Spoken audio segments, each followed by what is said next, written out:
I also have the distinct pleasure to present Dr. Miguelina delaGarza, and I'll start with a personal note because it just so happened that we went to the same elementary school back in Puebla a while back. I'm not going to date ourselves, but yeah, so I've known her since I was probably 5 years old, and then we ended up in the same middle school, high school, and then we parted ways, and we ended up pursuing very similar careers, and eventually coincided in a past USCAT meeting, and we just recognized each other right away, and we were like, "What are you doing here?"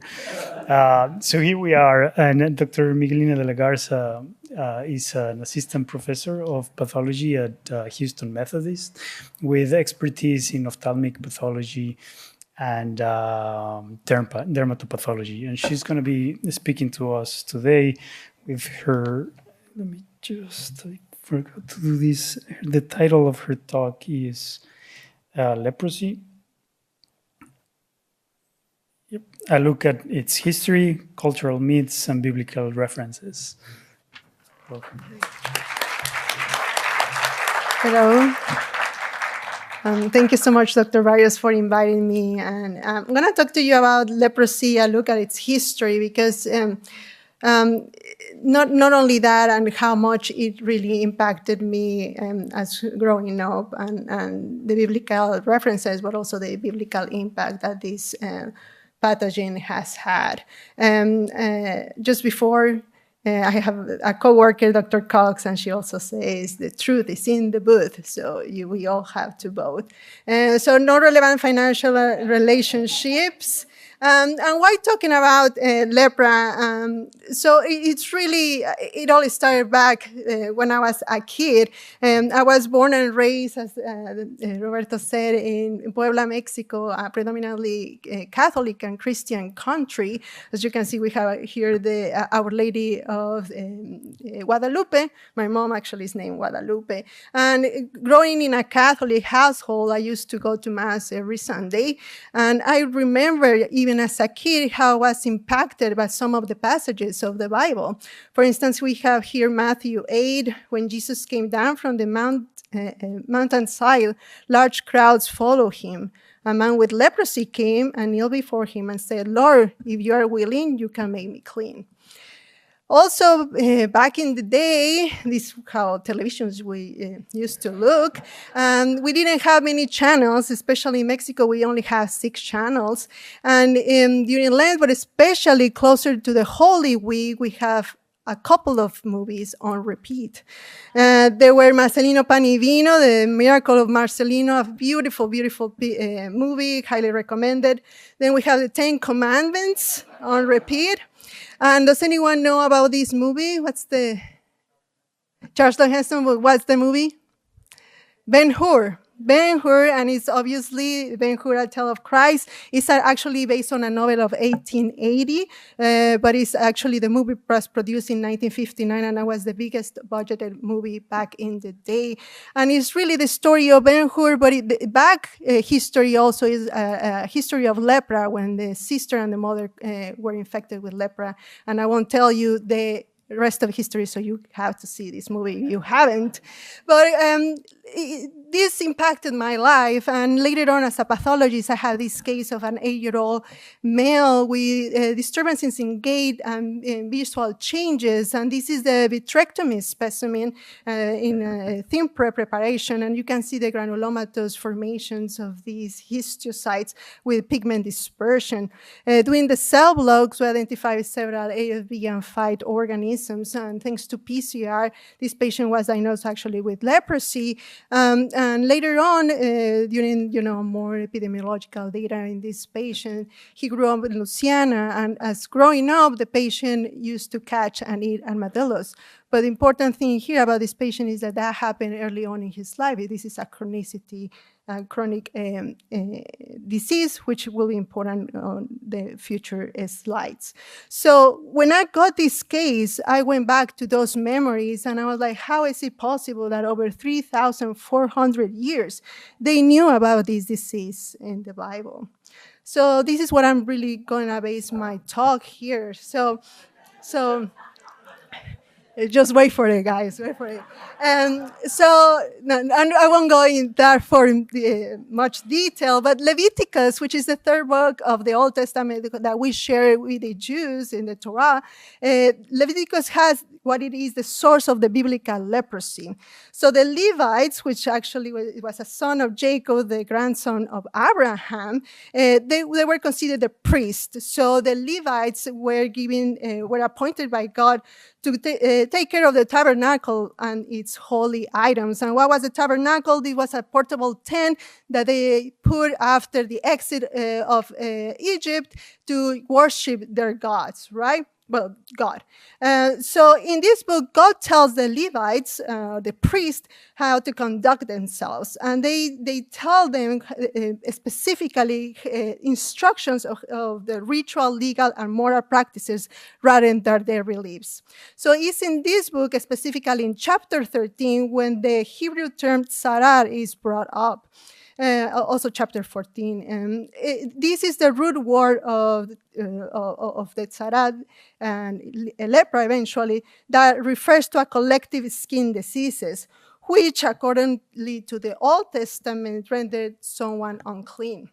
It was a list of differential diagnosis and clinical tests to guide the priest. So someone have certain skin reaction, they used to come to the priest, and the priest said, oh yeah, you have the tzarad or not. And it was really a broad term. It didn't only cover skin or physical changes, but it also could involve the milieu of personal clothes, possessions, or even the living quarters. A very general term. And people with tzara were physically separated from the other members of the community to prevent moral contamination rather than medical concerns of physical contamination. And just so you know, the word tzara in the Old Testament and lepra in the New Testament are mentioned at least 68 times. This is from the Leviticus chapter 13, and this is what the condition that makes someone unclean. And each specific one had a specific name as well. But in brevity, we are going to see that they have changed in the skin color, mainly white. They have changed in the hair color as well. They were described as indurated, swollen, eroded, inflamed, but also something very importantly that is spread and kind of spread fast. So I always like to put in my head, where are we in the timeline? Because it really makes a difference once you really conceptualize where these instructions given from God to the Levites were actually originally, put in paper eventually. So the Leviticus was around 1440 BC after the Exodus of Egypt and when they were established during the Mount Sinai. So where did things go wrong, right? We know that in the Old Testament we have the word tzara, but what happened that eventually got into lepra? So we know that around 1445, 44, tzara was actually described. The first translations to Greek happened really later on, around 250 BC in Greece. And these translations were called the Septuagint, which is actually, the meaning is 70, and that's how it's abbreviated, because it's supposedly around 70 Jewish scholars translated these Hebrew documents into Greek for the Greek Jews. And here is where things started to go wrong. So, and this is kind of error number one in this slide. So the word lepra, what it means is actually flaky skin, flaky. So they gave this term to flaky skin diseases, but also there was no term in Greek to translate accurate tzara. Then error number two, although around this time the Greeks knew about microbacterial leprosy, the name was different. It was called elephantiasis graecorum, which is thickening of the skin, and graecorum means of the Greeks. But for some reason, later on, elephantiasis graecorum was called lepra graecorum. And eventually, graecorum was dropped, leaving behind only lepra. So that's kind of error 1.2, because lepra at Sarat was the same as lepra for microbacteria leprosy. And to make things worse, the first translation of Greek to Latin happened around 382 AD. And in this translation by Saint Jerome in the Vulgate, it was called Leprosy. Many years after the first translation into English happened by this English scholar, John Wycliffe, and he translated to leprosy, or leprosy with Y. And to seal things, the Catholic Church affirmed the Vulgate as the official Latin Bible at the Council of Trent, and where leprosy actually got even more established, and that happened in 1543 approximately. You say, well, back in the day, it was an error, but how about modern times? There are over 450 to 9 non-English versions of the Bible. This includes partial translations, paraphrases, and obsolete versions. Currently, we have around 20 to 30 translations frequently used. And of those frequently used translations, we have the very famous King James Version, the New International Version, English Standard Version, New American Standard Version, and the New Living Translation. In 1970, the New English Bible, I think, did a bigger mistake because they translated Sarar as malignant skin disease. So quite not accurate, and it was mentioned a couple of times. And the Jerusalem Bible, this is a nice comparison, they kind of perpetuated more the leprosy. These are some of the new versions. The one that I've seen, it was better translated actually, is the New International Version, where it mentioned a lot of sores, but no leprosy. But for instance, the Revised Standard Version, even in the title of chapter 13, labels leprosy, and there's too many leprosies here. And in the Authorized King James, even more. So what is indeed Sarar? So many people are like guessing, okay, so based on this description, what could it be? So they think it's psoriasis, seborrheic keratosis, tinea, eczema, pityriasis rosea. And why? Because many of them are flaky skin processes. And also vitiligo, because as I mentioned to you in that table, there's changes in color. Should we now name those in the Bible? I think that will be a bigger mistake. We're changing one for another, and then, it's even worse of a mess. So what should be the right translation? So it should be a sign of impurity, spiritual uncleanness, plague, afflicted, defilement. So why don't you just leave it Sarar, right? And just put a nice citation in the bottom trying to explain this word. The impact, well, we know that it has been tremendous. If it impacted a 7-year-old in Mexico, Puebla, imagine what it has done in many countries and generations. To this day, many people still have misunderstandings about leprosy, and many of those suffering from leprosy are still isolated, discriminated against, and they are still considered unclean. We cannot forget the colonies of these leprosy, people infected with leprosy. For instance, we had in Hawaii establishment in Molokai in 1866, and patients were able to be free after 100 years. And then we have in the establishment of the Louisiana Leper Home at Carville in 1917, where the first patients were actually present there in 1922, and it happened until 1999. The remnant patients were offered a choice to, between Carville's moving on as a stipend, remain there, or transfer to other home for the elders. But the devastation was quite drastic, and many people were separated. Even people in this colony used to have kids, and those kids were used to taken away. So the devastation has been tremendous. I do believe the intentions were not bad, clearly, right? But the consequences, unfortunately, are devastating. But I want to also make a point here. Translating documents was not an easy task, okay? Even with AI, I put a document, and I was like, oh, how is this translated, right?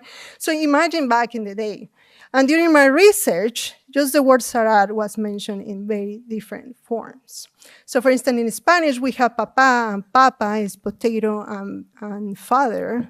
They have the same amount of words, the same words, but just the accent makes the difference.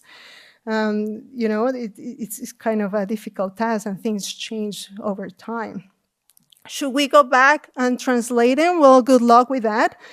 So these are the Dead Sea Scrolls. They were found in the West Bank around 1946, but they date about 100 BC, and those are one of the oldest documents that we have in Hebrew from the Bible. But this is the stage of that, and actually these scrolls represent Leviticus and Numbers. These are some of the actually photographs of Greek translations and Latin translations, and obviously the Greek are a little bit less preserved, and a copy of the Vulgate is here in Latin, but again, this is the copy of the copy, and it's the translation over the translations, so good luck trying to really replicate what God told them to the Levites. So there's still the question, are we really sure that none of them, or at least in the New Testament, we're not talking about leprosy?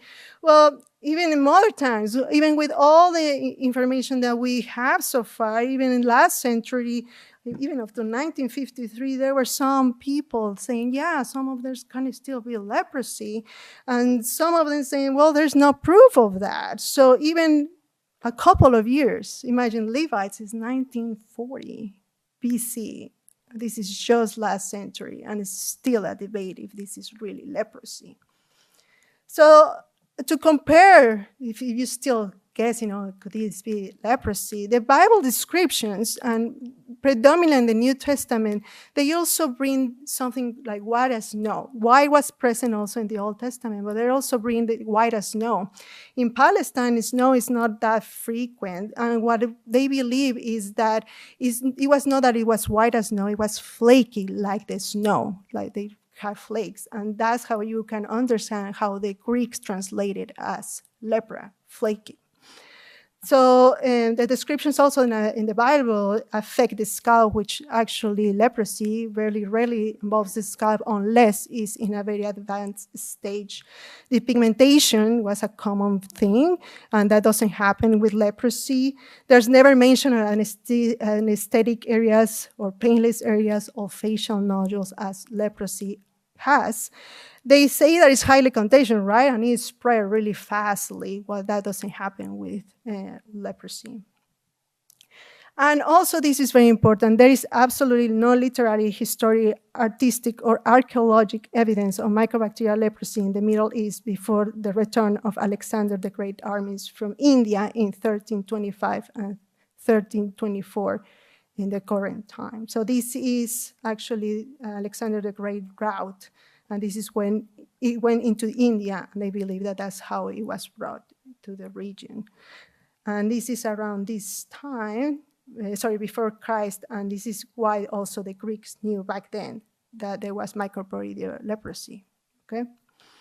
So the possible solution that was presented later on, and this is where I'm gonna end. So the possible solution was to change the name, right? To avoid this stigma that the population infected with this disease had, and they gave the name Hansen's disease. Why? Because Dr. Gerard Armauer Hansen identified the organism in 1874. But during my research, I found out an interesting paper, and they mentioned that in 1879, Dr. Hansen, an ethical experiment on a patient in his care, he attempted to induce a nodular lepromatous form of leprosy in a woman with the anesthetic form of the disease. Using a sharp instrument that has been passed through a patient with lepromatous nodule, and he tried to prick her conjunctiva without her consent and despite her protests. She went with her pastor, and eventually they went to the hospital and they complained about it. And he was found guilty of causing bodily harm to a patient. And actually, he lost his position in the hospital. He actually had to pay the court's fees, and he was not jailed, but he showed no remorse, saying that it was all in the cause of science. So this paper recommends the term mycobacterial neurodermatosis, but honestly, is this going to change anything, the impact that it has been done for many, many years? So I'm finishing with that. If any had any questions, and I hope you learned something about leprosy and the biblical impact. Thank you.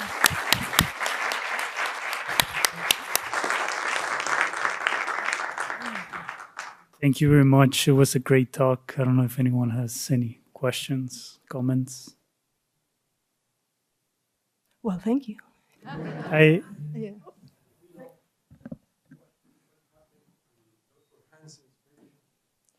Actually, interesting, she didn't got it. Yeah, yeah, she didn't got it. Yeah, I think that it was the fact, but actually the patient didn't have any leprosy. Yeah, yeah. Hi, I'm Adanik from Trinidad and Tobago. I just wanted to say it's a very interesting presentation because growing up, I too had, experience and exposure to leprosy in terms of we have an island off of Trinidad and Tobago that we call Lepers Island, now known as Shaka Shakari. So while we were growing up and we read about the leprosy and things in the Bible, it seemed more of something mysterious or more of like a death sentence. Then while we were growing up, our Lepers Island, we heard that, it's a haunted island, you're not allowed to go there. So when we go hiking and things like that, there's a big hospital that we would always like peep in and run from. Coming to find out now that that's the island they send all of the lepers to. They brought a lot of Dominican nuns there. So that's between like 1922 to 1984. So now it's just pretty interesting to, like, as a medical physician, to see what it's like and really just to pay attention to what the Bible actually says and compare that to the different findings that we see commonly with different skin infections. So I think that's a very interesting presentation. So thank you. Thank you for sharing. Nowadays, the treatment is not putting people away. Actually, there's pretty good antibacterials. It's treated a bit like some of the TB with several drugs at the same time, and the period of treatment is relatively short. Yes. It's a few months. It's not. It's actually it's less than 6 months, if I remember correctly. Yeah, it's really, and it's very effective. Very effective. Even at the beginning, when it was discovered, the treatment, it's still people, although they were, thank you so much, they were given in these leprosy colonies, they still couldn't leave. They didn't want to leave because that's their life. Well, but also they didn't leave until later on. Yeah, and then, the amputations and all, they had a lot of it's more of the, they had the support there, and they have so many limitations. There's a great book that Dr. Vergese wrote. It's called Cutting for Stone. It's it's huge, but it's absolutely a fantastic book that has leprosy in between all the whole thing. It's really a fun thing to read. Thank you so much. Thank you. Great. Yeah, thank you for the comments. Well, this ends our session, but just before everybody leaves, the Society is very thankful to USCAP leadership. For the first time, we have history of pathology that is now represented in poster and platform sessions. So it's an official subsection that moving forward, anybody interested can do work, as we saw from Batul, and present their work. And actually, we have the poster session. We have over 30 abstracts, either as poster or platform. So it's very exciting. So if you want to learn more about the history of your specialty or subspecialty, you may find something. Our president, Roberto Barrios and our past president, Sergio Pinalvieda, will host a walking tour of the poster session that's on Tuesday morning. And the platform session will take place Monday at 1 p.m. So I invite you to assist, but also to submit posters next year and work with your trainees. Great opportunity for the history of pathology moving forward. Go ahead. I just want to acknowledge the help of Dr. Mary Christine Aubrey. She has been the motor on this of this society. Thank you very much. Well, thank you, but I want to point here to my co-moderator Roberto also. So I think it was really kind of a team effort, and actually USCAP was extraordinary and just kind of making it happen. So we continue to have a bright future talking about the past. So thank you very much, everyone. Thank you all. It was great.